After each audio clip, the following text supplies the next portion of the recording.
우리 지난번에 조금 전까지 했던 내용이 에스겔 23장의 내용이었습니다.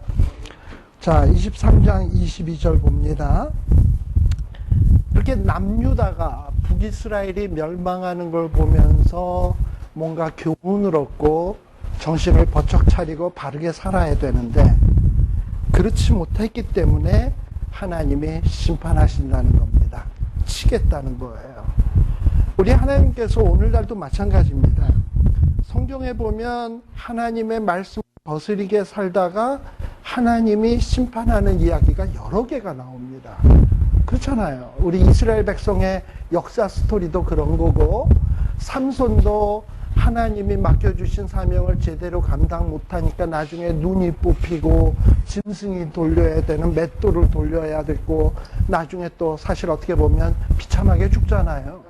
그런 모습을 보면서 우리가 정말 바르게 살아야지, 바르게 살지 못하면 이렇게 비참해질 수 있구나라는 교훈을 좀 얻어야 되는데, 성경의 이야기가 볼 때만 이렇구나, 이 사람 참 안 됐구나, 이렇지 이게 나에게 아무런 영향력을 못 미칠 때가 있다 이 말이에요. 그러면 참 안타까운 거예요. 우리가 이렇게 성경에 나오는 여러 가지 교훈적인 이야기를 보면서 이게 내 이야기로구나 하고 가슴속에 탁 담아두지 않으면, 그런 시간이 얼마 동안 지나다 보면 어느 순간인가는 이전에는 다른 사람을 향했던 화살이 내게로 향한다라는 사실을 기억해야 된다라는 겁니다. 그래서 이제 하나님이 뭐라 그래요? 자, 뭡니까? 그래요? 네, 적당히. 그러면 또 이제 스탑해야 돼.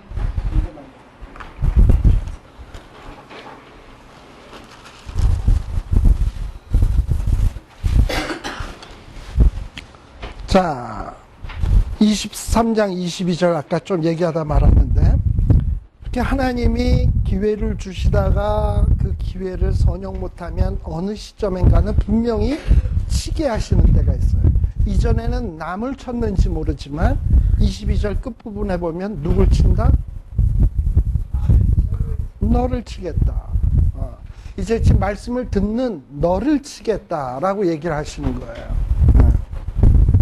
그래서 이 오홀리바가 이전에는 오홀라가 멸망하는 것을 봤지만 이제는 누가 멸망한다? 오홀리바가 멸망한다라는 거예요. 자, 그랬으면 이제 오홀라도 멸망했고 오홀리바도 멸망했다면 이제는 누구 차례겠습니까? 내 차례. 우리 차례예요, 이제는. 우리 차례인 거예요. 그래서 이런 이야기를 보면서 우리는 교훈을 삼아야 돼. 근데 이렇게 이 오홀라나 오홀리바가 사모했던 나라들, 참 이건 대단한 나라들이에요. 의지할 만한 나라들입니다. 여기에 보면 23절에 보면 이들은 어떤 사람들이냐? 바벨론, 갈대아, 북어, 수아, 고아 뭐 이런 사람들인데, 이들은 다 어떤 사람이냐? 준수, 방백, 감독, 귀인, 유명한 자, 다 말 타는 자. 말도 아무나 말 타는 자라 그런다면은 뭐 우리가 좀 시시하게 생각할지 모르지만, 지금은 뭐 말 타는 사람이 좀 뭐 한심할지 모르지만, 과거에는 말 타는 사람은 지금식으로 얘기하면 벤츠나 BMW 몰고 다니는 사람인 거예요. 이런 자들이라 이거예요. 자, 근데 이런 자들을 의지했지만 이런 자들이 과연 나에게 도움을 주느냐? 아니, 24절에 보면 그들이 의지했던 그 아수르 사람들, 바벨론 사람들이 오히려 와가지고 이스라엘 백성들을 심판한다라는 거예요. 정말 우리에게 복 주실 분은 하나님이시지, 세상 의지하면 세상이 나에게 복을 줄 것 같지만 결국에는 세상이 나를 잡아먹어요. 이거를 우리들이 아셔야 된다 이 말입니다. 그리고 이렇게 하나님만을 사랑해야 되는데 하나님만을 안 사랑하면 행한 대로 보응하시기를 아까도 얘기했습니다만, 이스라엘 백성들이 이렇게 영적인 간음을 행하니까 하나님이 간음죄에 베푸시는 그 형벌을 이스라엘에게 베푸시는 거예요. 코를 깎겠다, 귀를 깎아버리겠다, 또 그렇게 해서 태어난 자식들, 간음을 통해서 태어난 음란한 자식들을 또 하나님이 어떻게 하겠다? 죽이시겠다, 불사르겠다. 또 그렇게 간음을 행하기 위해서는 얼마나 아름답게 치장을 해야 됩니까? 옷도 아름답게 꾸며 입어야 되고 명품으로 휘감아야 되고. 그런데 26절에 보면 그렇게 정성스럽게 만들어 입었던 옷들을 다 어떻게 했나?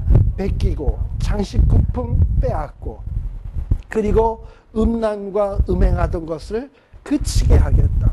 그리고 그 일로 인해서 창피 톡톡히 당해가지고 눈도 들지 못하고, 그리고 애굽 진전이 나도록 싫어. 이전에는 애굽을 막 의지하고 애굽이 가슴 만지는 것을 좋아했는데 이제는 아주 그냥 싫어. 이렇게 만들겠다 이 말이에요. 그래서 하나님이 아주 그냥 톡톡히 이 죄라고 하는 놈이 얼마나 이 무서운 것이고 못된 것인지를 뼛속 깊이 느끼게 해주겠다라는 거예요. 근데 이런 거를 꼭 뭐 뼛속 깊이 체험해서 깨달아서야 되겠습니까? 성경에 나오는 걸 보면서 이렇게 하나님이 무시무시하게 심판하시는구나 라는 거를 보고 알아야지, 체험해보고 나도 알아야 되겠다. 나 이것 갖고서는 내가 성에 안 찬다. 그럼 그 길로 가시든지 그러면. 네. 자, 그래서요, 사실 이스라엘 백성들이 가만 보면, 여러분들이 성경을 읽다 보면 이스라엘의 역사서라는 게 있습니다.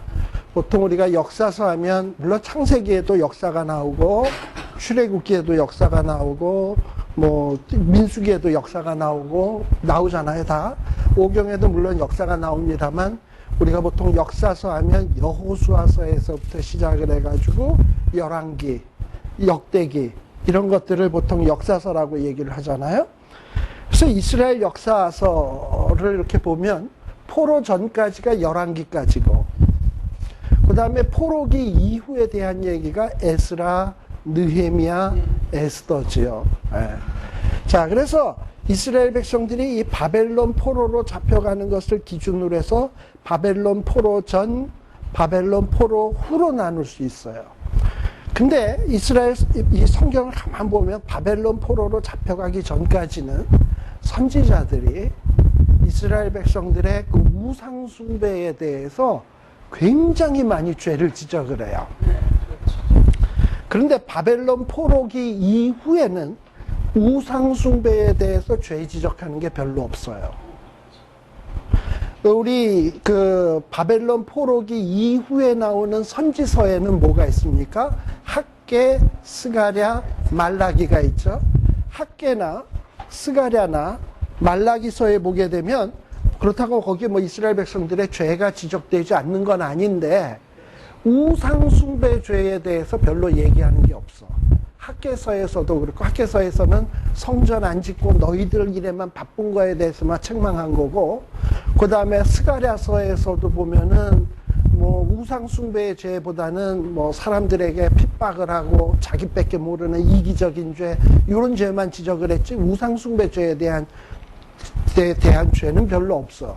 말라기도 마찬가지고, 말라기도 하나님 앞에 제사를 더럽게 드리고 그리고 하나님을 멸시하고 하나님의 약속을 믿지 않고 이런 죄를 지적을 했지 우상 숭배에 대한 죄는 별로 없어요.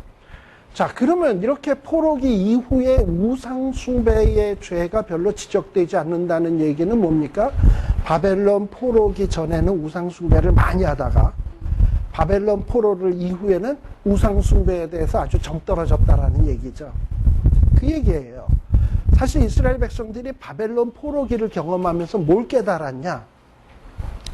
여러분들이 이스라엘 백성들이 포로로 잡혀갈 때 자기네들이 섬기던 별신과 뭐 이런 그 우상들을 지고 갔어요. 그러니까 자기네들이 섬기던 그 보통 전쟁에서 이긴 나라가 진 나라를 포로로 잡아갈 때는 사람만 포로로 잡아가는 게 아니라 그들의 그 신도 잡아가. 근데 신은 어떻게 잡아갑니까? 신상 같은 거 있잖아. 우상. 뭐 부처, 뭐 이렇게 신상 이런 걸 잡아갈 거 아니에요. 근데 신상이 다 뭘로 만들었습니까? 그나마 목상은 좀 가볍지. 근데 뭐 금은 돌상 같은 거, 돌상을 갖다가 이스라엘 예루살렘에서부터 메고 바벨론 그 수도까지 그거 메고 가려면 뭔 생각을 하겠습니까? 내가 그동안 이놈이 뭐가 이쁘다고 복 달라고 이놈한테 이렇게 내가 복 달라 그랬는가. 근데 지금은 뭐예요? 지구 가면서 자기의 어깨를 짓누르고 자기를 힘들게 하고 이러면서 지구 가서 그걸 갖다가 어떻게 했을까? 에이, 병신 같은 놈 하고 내팽개치고 다시는 그걸 섬기고 싶은 마음이 생길까요? 안 생길까요? 안 생기지. 아주 그냥 우상하면 정 떨어지는 거야. 그래가지고 뭔가 바벨론 포로기를 딱 겪으면서 이스라엘 백성들이 아, 우상이라는 게 우리에게 결코 복을 가져다 주지 않는 존재로구나 하는 것을 바벨론 그 포로기를 통해서 절실하게 경험을 해요. 그래가지고 바벨론 포로 이후에는 우상은 잘 안 섬겨. 그렇다고 죄를 안 짓는 건 아닌데, 그렇다고 하나님 제대로 섬긴 건 아니지만, 어쨌든 그 얘기가 너희들이 이제 하나님이 어떻게 하냐. 정말 그 27절에 보면, 그동안에는 우상과 더불어서 음란하게 했고, 음행하게 했지요. 그러나 바벨론 포로를 겪으면서 이것들이 얼마나 별 볼 일 없는 존재라는 걸 철저하게 깨달았잖아요. 줘도 싫어, 이제는. 쳐다보지도 않아. 기억하지도 않아. 그렇게 만든다는 거예요. 이게 뭐냐? 하나님이 철저하게 우상이 얼마나 한심한 존재인가를 경험케 하시겠다는 거야. 말로 해서 깨닫지 못하면 뼈저린 체험을 통해서 깨닫게 하시겠다는 거예요. 자, 근데 이 뼈저린 체험이 뭐냐? 31절에 보세요. 내가 내 형의 길로 행하였은즉, 지금 오홀리바, 유다가 오홀라, 사마리아, 북이스라엘의 길로 행하였은즉, 내가 그의 잔, 다시 말하면 오홀라, 북이스라엘에게 주었던 잔을 이제 오홀리바, 남유다에게 주리라. 자, 그럼 무슨 잔을 준다는 것인가? 우리 예레미야 25장 15절에 보시게 되면 한번 보실까요? 예레미야 25장 15절. 일찍이 하나님이 예레미야를 통해서도 말씀하시기를 이 잔에 대해서 얘기를 하셨어. 자, 이스라엘의 하나님 여호와께서 이같이 내게 이르시되 너는 내 손에서 이 무슨 잔? 진노의 잔을 받아가지고 내가 너를 보내는 바 그 모든 나라로 마시게 하라. 자, 그러면 이 진노의 잔을 마시면 어떻게 되느냐? 16절에 보면 예레미야 25장 15절 16절이에요. 이 진노의 잔을 마시게 되면 비틀거리고 미치리니 이렇게 된다 그랬어. 자, 그러니까 이 진노의 잔이고 하나님의 심판의 잔이에요. 근데 지금 하나님이 이렇게 이스라엘 백성들이, 특히 유다의 백성들이 북이스라엘이 멸망하는 것을 보고서도 교훈을 받지 못하고 역시 우상 숭배의 길로 행했기 때문에 하나님이 어떻게 하시겠냐? 진노의 잔을 주시겠다. 진노의 잔을. 예레미야에게 약속했던 이미 그 진노의 잔을 이 남유다의 손에게도 주겠다. 그래서 32절에 보면 이 진노의 잔, 크고 가득히 담긴 그 형이 마셨던 그 진노의 잔을 너도 마시고 사람들에게 비웃음을 당하고 조롱을 당하고 그리고 너도 33절에 보면 놀람을 당하고 패망의 잔에 넘치게 하고 근심하게 될 것이다 라고 얘기하는 거예요. 자, 이 모든 이유가 어디에 있냐? 35절 다 같이 읽습니다. 에스겔 23장 35절. 그러므로 나 주 여호와가 말하노라. 내가 나를 잊었고 또 나를 내 등 뒤에 버렸은즉 너는 내 음란과 내 음행의 죄를 담당할지니라 하시니라 라고 되어 있습니다. 한국에 갔거든요. 한국에 갔는데 우리 어머님이 저한테 그런 얘기를 하더라고요. 다윗 얘기를 하시더라고. 그러면서 다윗 얘기를 하시면서 야, 다윗이 그 부인이 몇 명이가? 하고 얘기하더라고요. 여럿이죠. 그랬더니 아이 그런 사람이 그런 사람이 어떻게 하나님의 마음에 합한 자가? 하고 이러고 얘기하시더라고. 그러면서 또 무슨 얘기를 하시냐면은 이 다윗이 여러분들 아비가일이라고 하는 여인을 아시나요? 그리고 그 아비가일의 원래 남편이 누구였죠? 나발. 그 나발이라고 하는 사람에게 다윗이 자기의 부하들을 데리고 와서 하도 피곤하고 힘이 드니까 좀 먹을 것을 달라고 요청을 했어요. 먹을 것과 마실 것을 좀 달라고 요청을 했어요. 그랬더니 나발이 네가 뭔데 내가 먹을 것을 줘야 되냐? 이랬더니 다윗이 그동안 나발을 지켜주고 보호해줬는데 이 먹을 것을 안 주니까 화가 나가지고 다윗이 죽이려고 했어요. 그랬을 때 아비가일이 남편 몰래 먹을 것을 잔뜩 갖고 와서 다윗을 대접을 하고 나발을 죽이지 말라. 어떻게 당신 손에 당신은 왕이 될 사람인데 어떻게 손에 피를 묻힐 수 있냐. 이래가지고 아비가일의 중재로 인해서 다윗이 사람을 안 죽이고 넘어가는 사건이 있죠. 우리 어머님이 그 얘기를 하시더라고. 그러면서 뭐라 그러냐면 그 나발이 누구한테 죽네 하고 우리 어머니 이북분이니까 그래서 나발은요 다윗이 원래 죽이려고 했는데 안 죽이고 결국은 나중에 하나님이 쳐가지고 죽어요. 그러면 아비가일은 어떻게 됐네? 그래서 과부가 됐죠. 그랬는데 다윗이 그 부인을 부인 삼았죠. 그랬더니 아니 어떻게 그런 사람을 또 부인을 삼을 수가 있네 하고 얘기를 하더라고. 그러면서 그거 나쁜 놈 아니가? 그러고 남의 부인 죽으니까 낼름 빼앗고 그 다음에 또 것도 모자라서 또 바세바랑 또 얼레리 꼴레리 그러고 그거 다윗이 그게 어떻게 그러니까는 그러면서 그러니까 제 얘기를 들어봐요.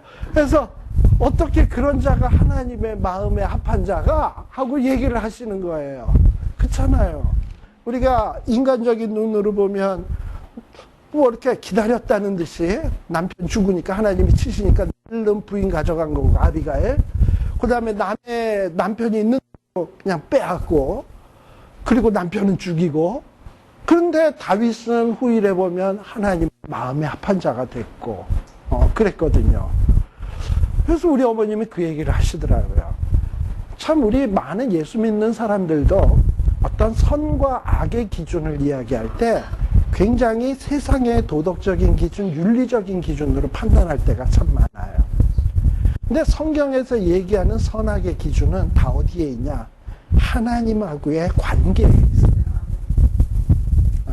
설사 다윗처럼 정말 어떻게 보면 부인을 여럿을 거느리고 심지어는 남의 부인을 빼앗고 정말 파렴치한 죄를 지었지만 하나님 앞에 죄를 딱 지적받았을 때 내가 하나님 앞에서 죄를 지었구나 하고 하나님 앞에 납드려져서 주의 성신을 내게 거두지 마옵소서.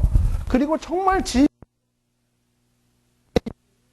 하나님이 해결이 된다라고 생각을 할 때 하나님이 그런 자를 의롭다고 여기시는 것이지, 내가 예를 들어서 난 간음 안 했어. 나는 사생활이 깨끗해. 그리고 나는 도둑질한 적도 없고 거짓말한 적도 없어. 난 의로워. 나는 법 없이도 살 사람이고 하나님 없어도 난 천국 갈 수 있는 사람이야. 절대 의로운 사람 아닙니다. 그러니까 죄인이냐 아니냐 하는 가장 중요한 문제는 하나님과의 관계에 있어요.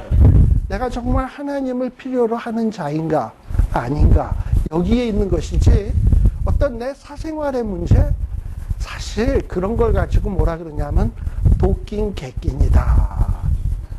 우리 그 윷놀이에 보면 도나 개나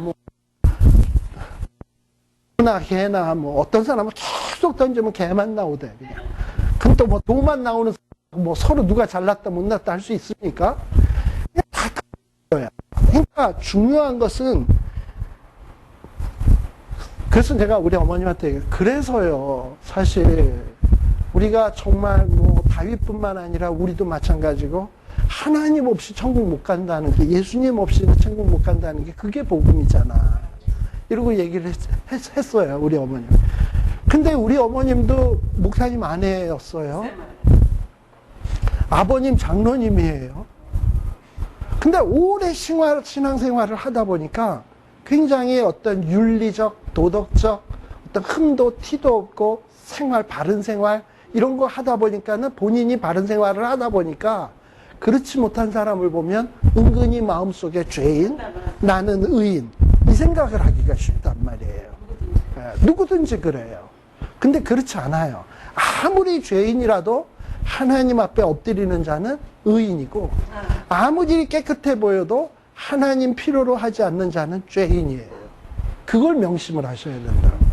그래서 여기에서도 하나님이 가장 귀하게 여기는 게 뭐냐? 35절. 하나님을 잊어버리는 게 제일 큰 죄야. 내 삶 속에서 하나님이 내가 진짜 필요해 이런 마음을 가져. 하나님 없어도 나 돈도 있고 명예도 있고 직업도 있고 뭐 가족도 있고 뭐 하나님 없어도 된다. 그럼 이건 무서운 죄인 거예요. 암만 내가 뭐 간음 안 해가고 도둑질 안 하고 뭐 사회적으로 볼 때 종교 내 삶 이건 무서운. 이스라엘이 이렇게 하나님 앞에 징계받는 이유는 도둑질했다, 살인했다, 간음했다가 아니에요. 죄로 지적받는 이유는 뭐냐면 35절에 보면 너희들이 이렇게 진노를 마시는 이유가 무엇이냐? 하나님 잊어버렸다라는 거예요. 하나님 잊었고 또 나를 내 등 뒤에 버렸다. 등 뒤에 버렸다라는 건 뭐예요? 나는 이쪽을 바라보고 하나님은 내 뒤에 있다는 거지. 내 시선이 하나님에게 향해 있질 않아요. 내 시선은 언제나 어디에 있냐면 돈에 있고 행복에 있고 내 자식에게 있고 남편에게 있고 이렇다 그러고 하나님은 내 등 뒤에 있다면 이거 하나님이 싫어하시는 죄라 이 말이에요. 예. 바로 이게 뭐냐? 음란이고 이게 음행이에요. 예. 그래서 우리가 솔직히 하나님이 등 뒤에 있는 사람하고 다윗처럼 남의 부인 빼앗는 사람하고 여러분들이 볼 땐 누가 더 죄인입니까? 아니 진짜로 하나님이 등 뒤에 있고 누가 뭐 이렇게 스캔들을 일으켜서 남의 부인을 빼앗았다 그런다면 우리는 그게 더 나쁜 놈이잖아. 우리가 볼 땐 그렇잖아. 예를 들어서 목사님이 하나님과의 관계가 잘 됐는지 못 됐는지 그건 우리 모르잖아. 근데 그건 좀 시원치 않아. 근데 그건 그래도 용서가 돼. 특별히 큰 하자만 없으면. 그랬는데 교회 안에서 무슨 여자 문제를 일으켰다? 그거는 감당이 안 되잖아. 근데 진짜 중요한 문제는 뭐냐 하면 하나님이 내 등 뒤에 있는 게 이게 더 심각한 문제고 어떤 다윗이 밧세바와 동침한 문제는 그거는 뭐 빙산의 일, 별 큰 문제도 아니라 이 말이에요.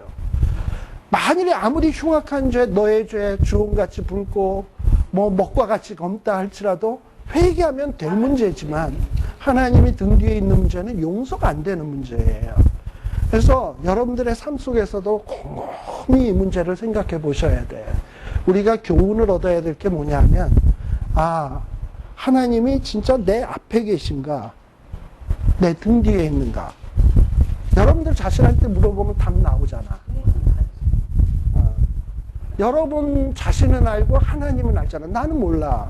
뭐 내가 뭐 마음을 뚫어보는 눈도 없지만 또 뭐 여러분들의 사는 모습 지켜본 적도 없고 과연 뭐가 진짜 내 앞에 가장 중요한 문제로 있냐 이 말이에요.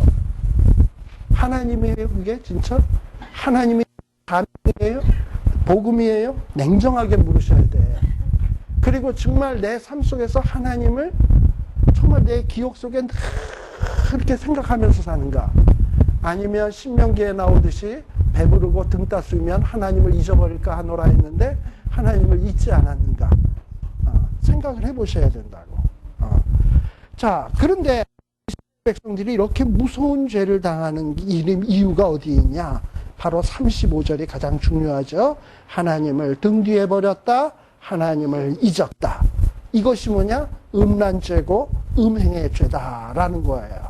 그래서 이 음란과 음행의 죄 이스라엘들이 이제 바벨론 포로로 잡혀가서 담당해야 되는 거예요. 이게 포로로 잡혀갈 거예요.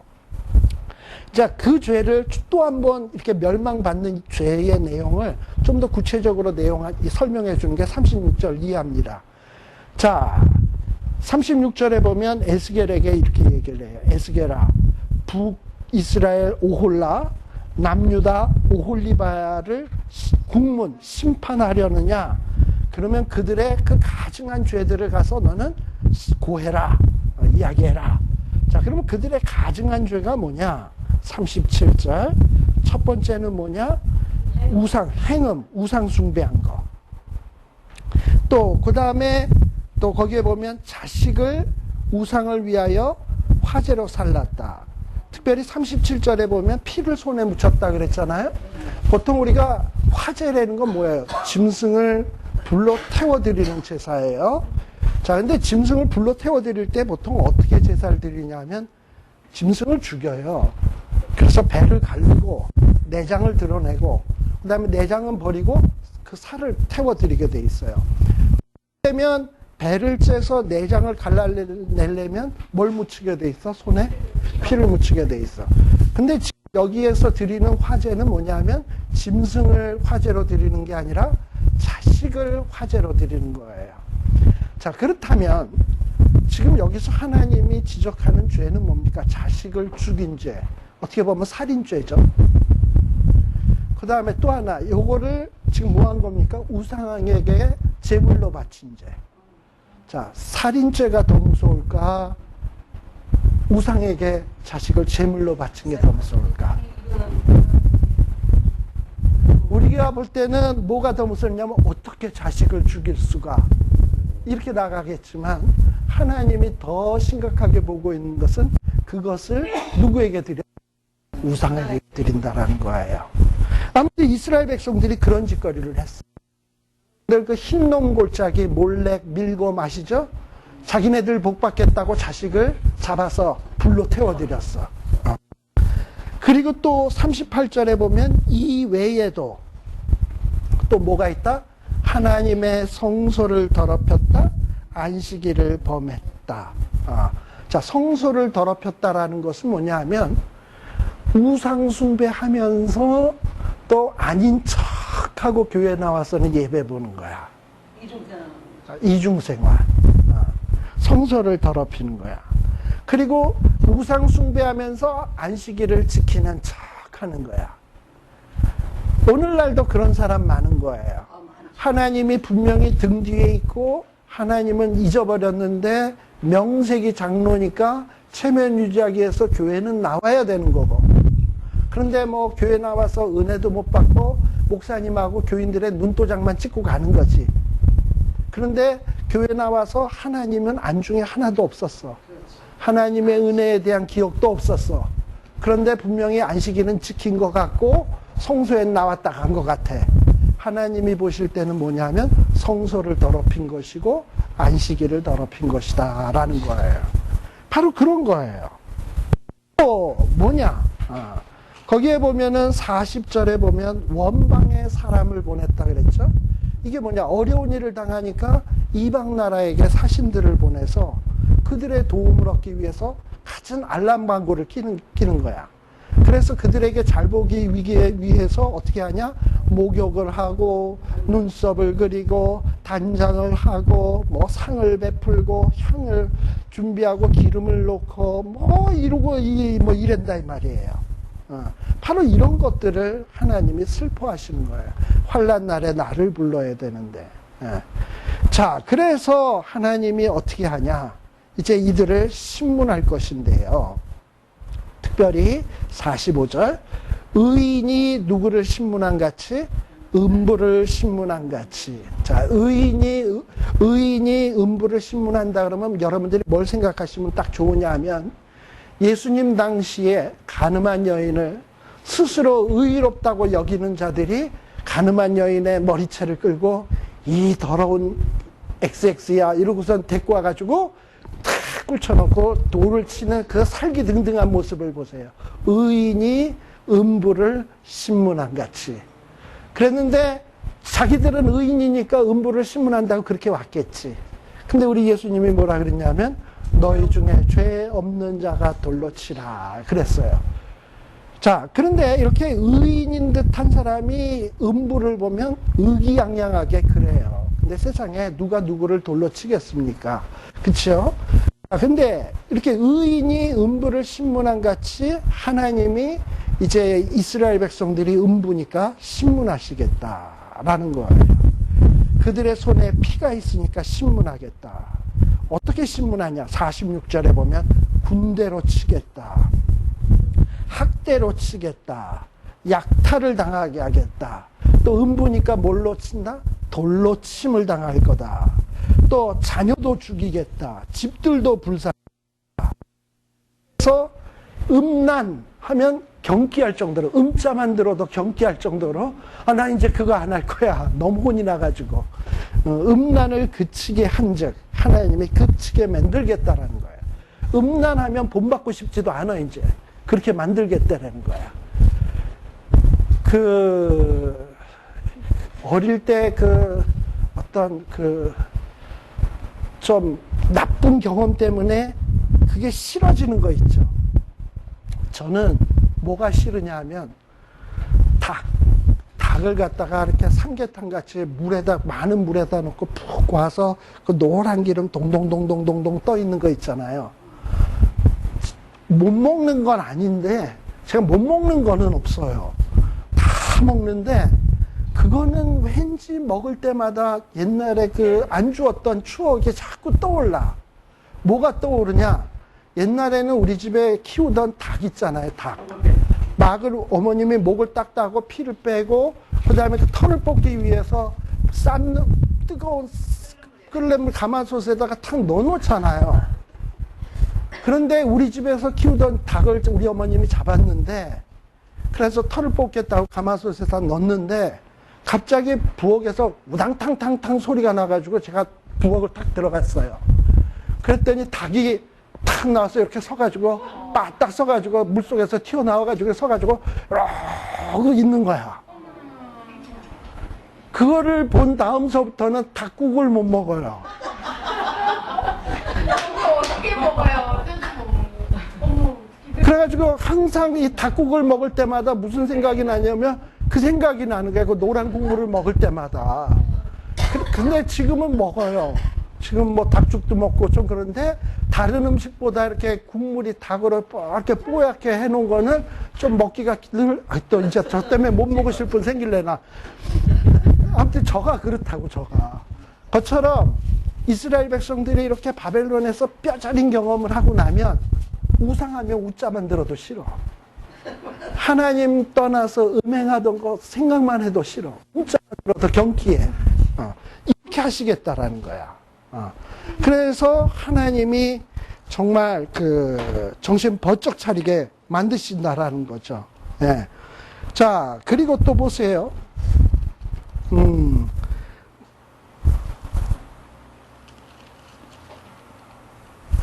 그 다음에 아까 지금 우리가 몇 절 봤지? 47절. 그리고 또 하나님이 그 음란의 죄를 범했기 때문에 돌로 친다 그랬죠? 48절에 보면 그렇게 해서 음란을 그치게 한다 이 말이에요. 음행의 죄, 음란의 죄가 저렇게 무서운 거로구나. 근데 이건 단순히 육체적인 음란, 육체적인 음행이 아니라 영적인 음행이라 그랬습니다.